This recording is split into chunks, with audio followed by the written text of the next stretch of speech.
زما نظر خو دا د ژباړې په اړه د ارزښت په اړه یا د مهموالي په اړه چې موږ د نړۍ نه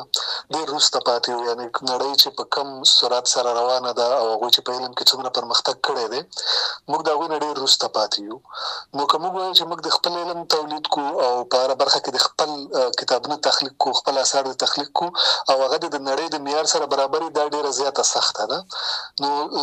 په دې خاطر باندې ژباړه یو ډېر اسانه لاره د دې کېدای شي چې نړۍ د ډېرو کلونو مزل نه وروسته چې هغوی کوم اثار تخلیقوي هغه موږ په ډېره اسانۍ باندې خپل ژبې ته راوړلی شو، هغه خپله علمي تشه پیدا کولی شو. صحیح ده چې دا به زموږ د چاپېریال سره دومره ډېر برابر نه وي لکه څومره چې زموږ خپل اثار برابرېدلی شي، خو یوه لنډه لار د دغې فاصلې د طی کولو دپاره ده کومه چې زموږ او د نړۍ تر منځ اوسه پورې پاتې ده. ځینې کسان یا څه په دې ټینګار کوي چې هر سړی ژباړه کولی سي، ځینې نور کسان وایي چې نه، هر سړی ژباړه نسي کولی. د ژباړې دپاره هغه مشخص کسان باید معلوم وي چې پر دواړو ژبو په برابر ډول حاکمیت لري. ستاسو نظر څه دی چې یعنې هر سړی کولی سي ژباړه وکړي که نه؟ ځینې کسان چې په ژباړه کې خپله تجربه کوي او هغه تجربه یې بریالۍ وي هغوی دې ادامه ورکړي. نه، لکه څنګه چې نور هر هنر او هر فن یا هر مسلک د هر چا کار نه دی، دغسې ژباړه هم د هر چا کار نه دی. د ژباړې دپاره څو اساسي شرطونه دي. یو دا دی چې ژباړن باید په اصلي ژبه او په دویمه ژبه چې دا ورته ژباړه کوي په دې باندې پوه وي. دویم شرط دا دی چې هغه د لیکوالۍ په مهارتونو باندې باید پوه وي، چې ځکه چې ژباړه خو دا په خپله لیکوالي ده، په خپله لیکل دي. نو د لیکوالۍ په مهارتونو باندې باید ډېر ښه پوهېږي. څومره چې دا په لیکوالۍ باندې ښه پوهېږي دومره باید ژباړه به د دې ښه راځي، یعنې هغه مهارتونه به ورسره وي. درېیمه برخه چې دا هغه ساحوي پوهه ده، هغه ډومین نالج چې ورته وایي، هغه ده چې موږ د کومې ساحې ژباړه کوو حد اقل هغه اساسي معلومات باید موږ سره وي. مثلا که موږ په انجینرۍ کې یو کتاب را ترجمه کوو نو طبعا موږ سره هغه د انجینرۍ دومره پوهه باید وي چې د انجینرۍ په اصطلاحاتو، د هغې په هغه فورمولونو، د هغې په ژبه په دغې باندې پوه شو، هغه کتاب را ترجمه کوي. همداسې مثلا که د تاریخ په برخه کې یو کتاب را ترجمه کوو نو باید چې هغه د تاریخ لږ تر لږه عمومي پوهه د ژباړن سره وي چې هغې باندې پوه شي، کومې لویې نړیوالې پېښې چې شوي دي په هغې باندې پوه شي، یا کومې کلمې او کوم اصطلاحات چې په تاریخ کې کومه معنا لري حد اقل په هغې باندې پوه شي. همدغسې د هرې برخې د ژباړې دپاره ما نه اکثره خلک پوښتنه کوي چې هر څوک ژباړه کولی شي که نه، یا موږ څنګه ژباړه شروع کړو. زه ورته وایم چې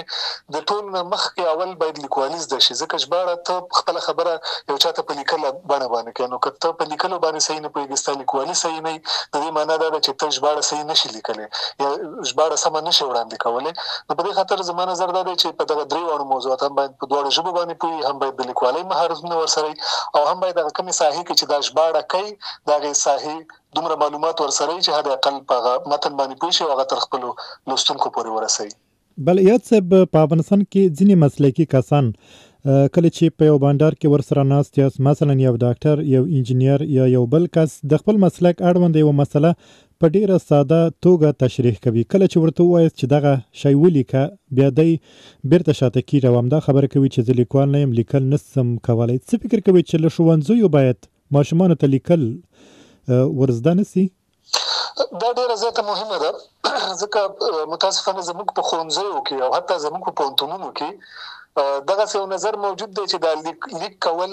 دا یوازې د ادبیاتو والا کار دی، دا باید یوازې د ادبیاتو والا کار وکړي. لیکوالان هم باید یوازې ادبیات لوستي، شاعران هم او نور خلک لیکلو ته ضرورت نه لري. ما خپله اقتصاد لوستی دی، زه داسې استادانو سره مخ شوی یم چې هغوی به موږ ته ویل چې دا د ادبیاتو صنف نه دی، په لیکلو پسې مه ګرځئ، فورمولونه زده کوئ او معادلې زده کوئ او دغه شیونه زده کوئ. دا په مکتب کې هم همدغسې، په مکتب کې مثلا د ساینسي علومو استادان عموما کوشش کوي چې شاګردان د ژبې د زده کولو نه، د لیکلو د زده کولو نه لرې وساتي او ورته ووایي چې یوازې دغه تخصصي برخه چې ده د دې په زده کولو باندې تاسو کوشش وکړئ. همداسې په پوهنتون کې هم دا راځي. خو یو شی چې دغه استادان هم ورته پام نه کوي او لکه تاسو چې ورته اشاره وکړه، ستونزه دا ده ژبه لیکل، د ژبې لیکل چې دي دا هغه اساسي وسیله ده چې موږ په خپل پیغام بل چا ته رسولی شو. یعنې که یو انجینر وي هماغه به علم چې زده کوي په ژبه به یې زده کوي او که بل چا ته یې رسوي په لیکلو باندې به یې رسوي. یعنې لیک لوست دا خو ډېره اساسي برخه ده د ژبې. هره ژبه چې زده کېږي، هر مسلک چې زده کېږي، دغه اساسي برخه ده. که دا موږ سره نه وي بیا هغه علم یا هغه برخه نشو زده کولی. نو زما نظر خو دا دی چې لکه څومره چې نور مضامین مهم ګڼو دا غي نه څو چنده باید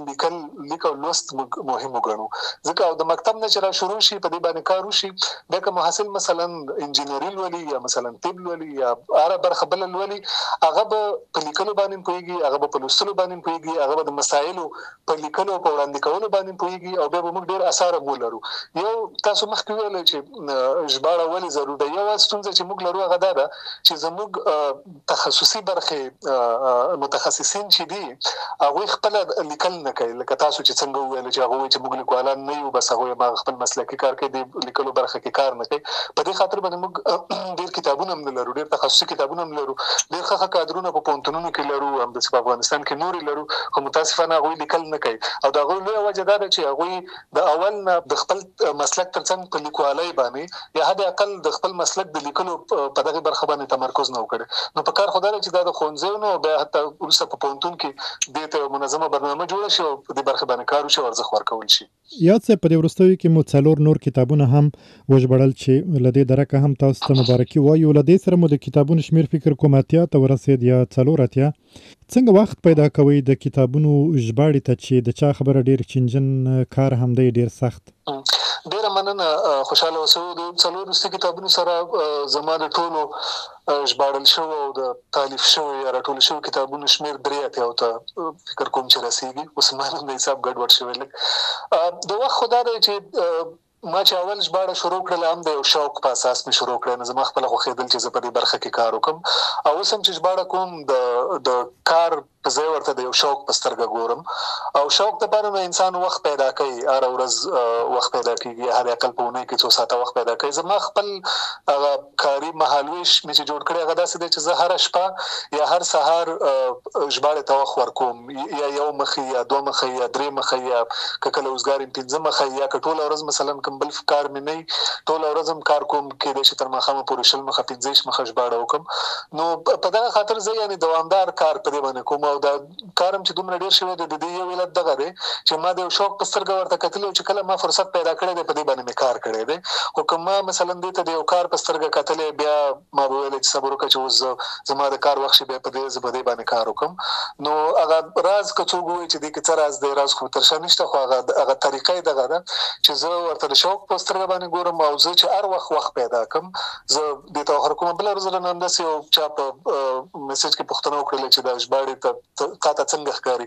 مورته ژباړه ماته داسې د لکه چې په یو پارک کې ګرځم زه چې ژباړه کوم زما ذهن ډیر زیات آراميږي ورسره او ډیر زیات خوند اخلم نو طبعا چې څوک مثلا د مرغانو ساتلو شوق لري هغه ته وخت ورکوي یا څوک مثلا د کتابونو د لوستلو شوق لري هغه ته وخت ورکوي څوک د موسیقي د اورېدو ډیر شوق لري هغه ته وخت ورکوي نو هر څوک چې هر برخه شوق لري وخت ورکول شي زما ژباړه سره شوق د په خاطر مې وخت ورکړي اوسه پورې بلې د نور تفریحات ممکن لنډمهاله لاسته راوړنه ولري چې مثلا په پارک کې لګرځېدو وروسته یو څه وخت لپاره ځان راحت احساسوي خو ژباړه بیا داسې یو موضوع ده یا لیکل چې ته بیا وروسته نتیجه احساسوي او دا نتیجه هم دغسې دایمي پاتې کیږي ممکن د کورنۍ ځینې غړي یا خپلوان به تاسو ته وایي چې دا خو د وخت ضایعه ده په دې خاطر چې هم خپل ژباړه کوي خپل ټایپوي خپل اصلاح کوي خپل چاپ ته تیاروي او بیا په بدل کې تاسو ته هیڅ نه و مالی مرسته نه کیږي په دې برخه کې دغه قرباني ورکول څه فکر کوي چې دا خپل یو لوی مثلا نه ده چې په افغانستان کې لا د اړخ ته پام نه دی سوی چې یو ژباړن وکولای شي د خپل ژباړې له درکه د خپل کورنۍ نفقه برابر کړي ما چې کله ژباړه شروع کړم ډیرو سختو ننګونو سره چې مخ مې و ننګونه دا و چې ما خپل کورنۍ نشو قانې کولای چې زه دا کار ولیکم تر ډیرو کلونو پورې ما خپل پلار په دې نشو قانې کولای چې زه ولې ژباړه کوم ځکه هغه ما ته ویل چې د دې شی نو بل اخره ګټه څه ده یعنی ته د کتاب ترجمه کې به هغه چاپ شي بل څوک ځان د لپاره خرڅ کړي هغه په پیسې وګټي او نه ګټي خو دا غام دا کاروبار دی هم د تناز د ټول د خپل کاروبار او د دې شی نه ځانو باسي ټول ورځ په دې کې راتاوي دا ما د پر لوی ننګونه و خو بیا یو وخت دا سره چې زه د دې کتابونو د ژباړو په دې په برکت باندې یو څه عزت ترلاسه کا او یو څه مادي امکانات هم دراغله چې ما څاړي کې جوړې شولې به لاړم وظیفه مې واغستله او بیا هغه نرسته زما پلار به په ډول قانې شو چې تاسو دا کار کوم وخت کوو دا غي نتیجه وسره لاغه وخت ما د فکر کوم چې دا باید ډېر زر نتیجه ولري خو دې ټولو طبقاتو ژباړه شوق دی او شوق چې دی دا دغه نه دا ډیر د مادیاتو د پاره نه وي کنه. ما مخکې هغه مثال ورکړم زموږ په کلو باندې کې خلک مرغان ساتي، ډیر قیمتي مرغان ساتي، خو بس هغه ساتي راوړي هلته ساتلي او بس ورته ګوري د دینه خوند دخلي نور ان هغه باندې کاروبار نه کوي. ما خپل ژباړه ته د کاروبار په سترګه نه دي کتل، یار وخت مې چې کار کړی دی ژباړه مې چې کړی د شوق لپاره مې کړی او نور د ژوند تیرول لپاره مخکې کاروبار لري به وظیفه او دغه باندې مصروفم. خو یو شی دی هیڅوک به د قرباني ورکول نه هغه خوند نشي ترلاسه کولای، هغه آرامتیا نشي ترلاسه کولای چې هغه د یو کار نه وروسته ترلاسه کوي. مثلا زه چې ژباړه کوم او زما چې څومره عزت کیږي زموږ په ټولنه کې، یا زه چې دا احساسوم چې زما ژباړه په ځوانانو باندې تاثیر کړی دی، زه د هغوی میسجونه ترلاسه کوم چې هغوی ماته وایي چې ستا د کتابونو زموږ په ژوند کې دا تغییر راوړو، دغه د خوشحالۍ احساس بې د قربانۍ نه نشي ترلاسه کېدلی. او زه تل دا وایم چې کم ملتونو کې چې څوک قرباني ورکولو ته تیار نه وي هغه ملتونه بیا ډېر پرمختګ نشي کولای، ځکه چې هلته ټول خلک د هر کار په بدل کې به امتیازات غواړي او چې کله دغه مسالې بیا پرمختګ نه کیږي. نو ډېرو خلکو موږ مخکې ډېر لوی قرباني ورکړي د ژبې لپاره، د ملت لپاره، د خلکو لپاره اوس هم ورکوي. او زه داسې ګڼم چې یو کوشش زم کوم چې د هغه خلکو په قطار کې راشم،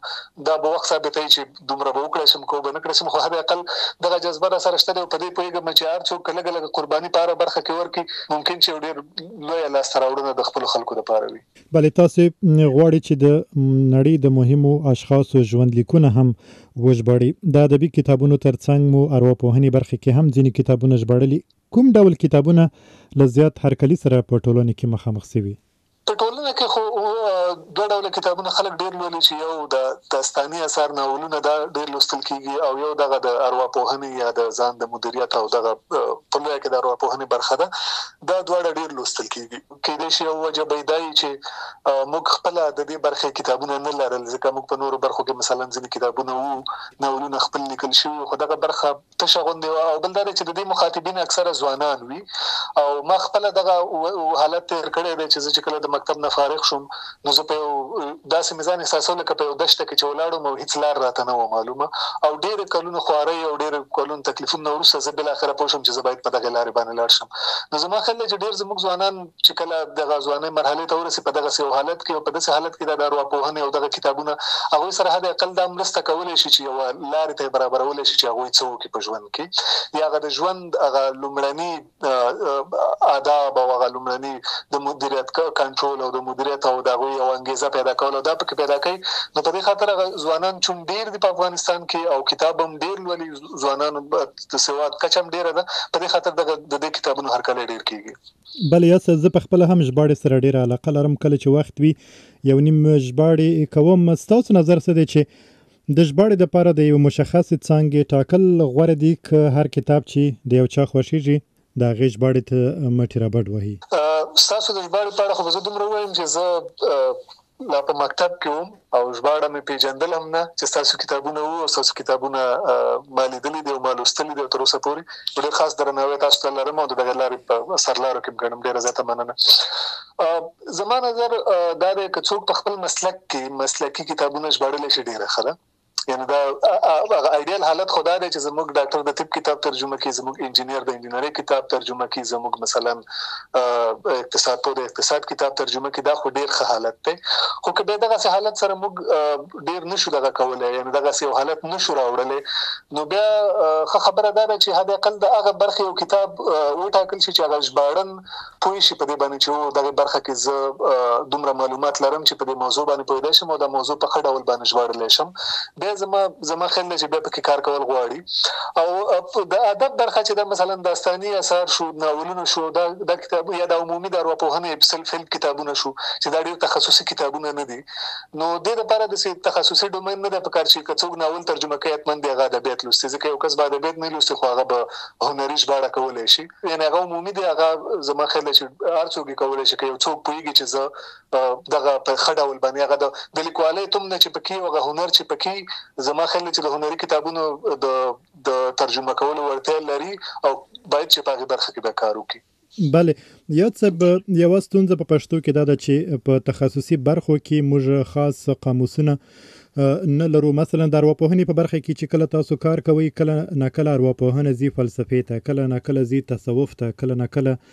بل اړخ ته، چې په دې برخه کې ځینې اصطلاحات په مخه درځي چې ته مجبور یې هغه اصطلاح په یوه جمله یا دوو جملو کې تشریح کړې، په دې خاطر چې کله ناکله معادل توری ورته نه لرو. دغسې ستونزې سره تاسې هم مخامخېږئ؟ ډیر زیات مخکېږم ورسره دغه وروستیو کې زه همدغسې یو مسلې سره مخ وم، بلکې اوس هم ورسره مخ یم. موږ یو دوه انټروورټ او ایکسټروورټ چې انګلیسي دي او درونګرا او بیرونګرا فارسي کې ترجمه شوي دي،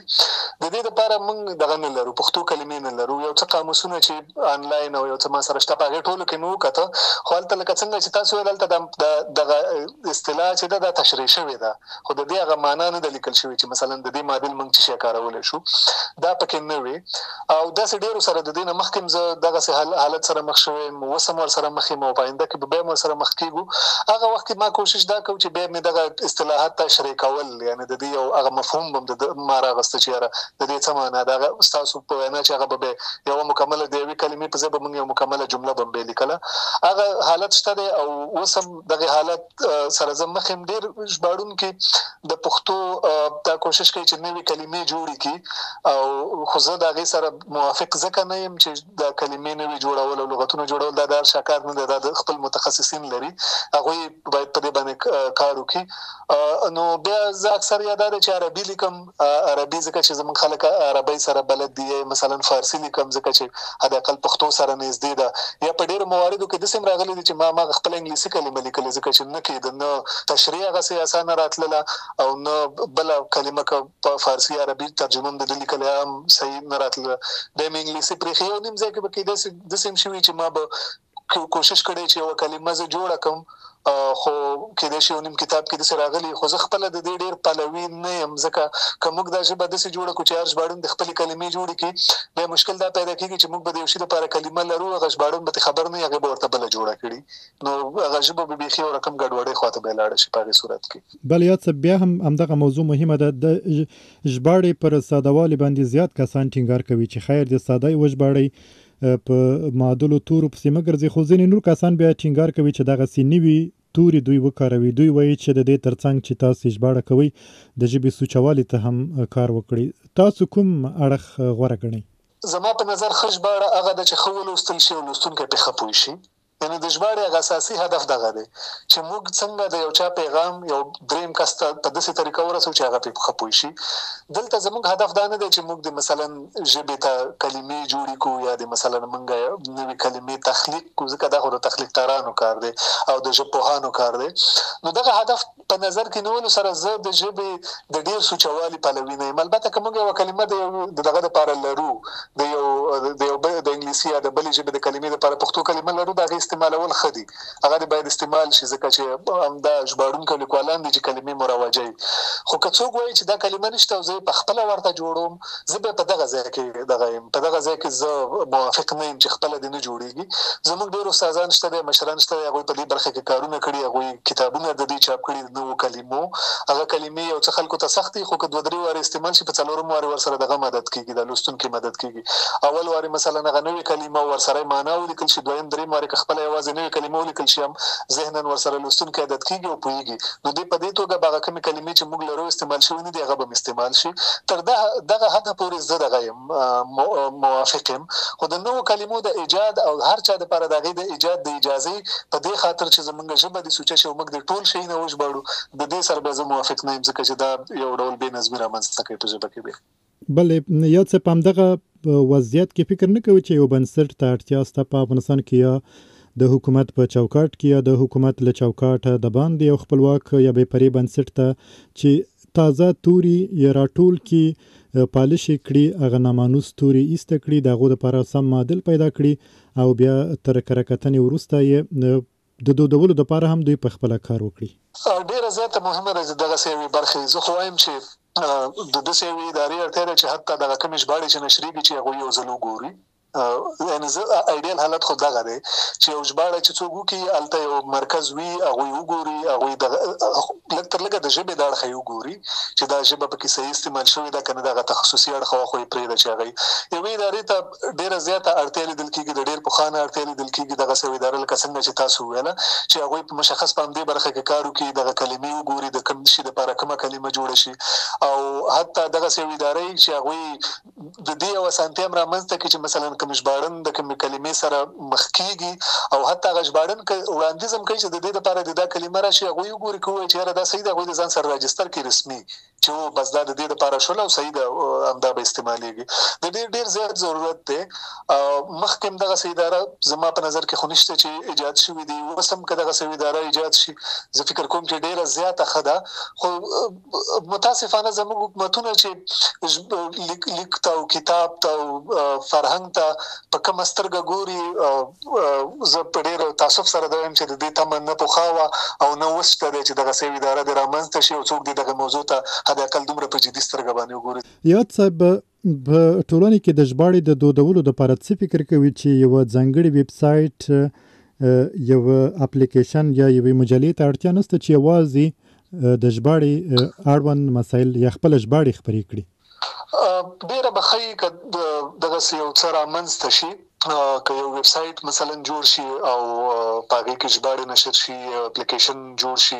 په هغې کې د ژباړې د نشرېدو تر څنګ دغه ژباړونکي خپلې تجربې شریکې کړي همداسې د ځینو استادانو سره چې هغوی د ژبپوهنې استادان دي هغوی سره مرکې وکړي د ځینو کلمو د ځینو حتی د ژباړې د ځینو ستونزو په اړه هغوی سره مرکې وکړي یا هغوی بحثونه وکړي هغوی لیکچرونه ورکړي دا خو ډېر ښه ضرورت شته دی د دې چې دا جوړ شي او د دې مخکې هم هڅه شوې ده ځینې ویب سایټونه دغسې جوړ شوي دي هغوی په دې برخه کې کار کړی خو بیا نتیجې ته ځکه نه دي رسېدلي چې د دغسې کار شروع کول اسانه دي خو د دې دوام ورکول ځکه دا یو څه سرچینو ته ضرورت لري یو څه وخت ته ضرورت لري چې هغه باید وشي او زما نظر خو دا دی چې دا د حکومتونو د ملاتړ نه بغیر ډېره سخته ښکاري خصوصا په پښتو غوندې ژبه کې چې ژبه ډېره زیاته دغه نه ده پراخنده لوستونکي ډېر زیات نه دي او هغه د ژبې د مالي اړخ ډېر زیات کمزوری دی نه کتابونه خپله پیسې نشي پوره کولی په داسې وخت کې که داسې حکومت دغه وکړي دغه خپل مسؤلیت وګڼي او دغه پلیټ فارم رامنځته کړي دا ډېر ښه حالت دی که نه ژباړونکي مثلا د ژباړونکي یوه ډله راټوله شي یا د لیکوالو یوه ډله راټوله شي او هغه ووایي چې موږ خپله برخه خپله ونډه پکې اخلو حد اقل خپل وخت ورکولی شو دغې ته او دغسې یو پلیټ فارم رامنځته شي دا ډېره ښه ده د ډېرو خلکو د ډېرو ژباړونکو د ډېرو لیکوالانو د ستونزې به ورسره حل شي. او وروستۍ پوښتنه دا یاد صاحب چې تاسو خامخا یوه یا دوې اروپایي ژبه به زده کوئ یا به مو زده کړې وي د دې نه وروسته څه فکر کوئ چې له دغو ژبو څخه به تاسو ژباړې ته ملا تړئ؟ زه خو چې راغلم اروپا ته اوس چې راکډوال شوم نو ژبې زده کولو باندې مصروف یم خو اوس دغه نوو ژبو ته چې زه ګورم زه فکر کوم چې ډېر زیات مزل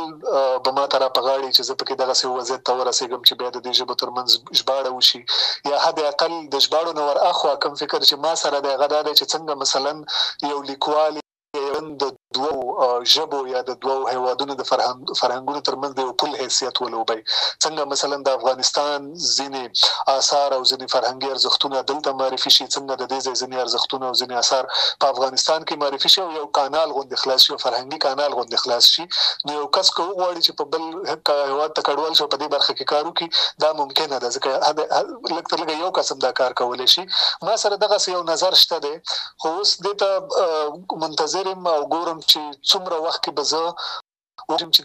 دغه ژبه دومره ښه زده کړم چې بیا د دغې پل حیثیت ولوبم د دواړو ژبو ترمنځ.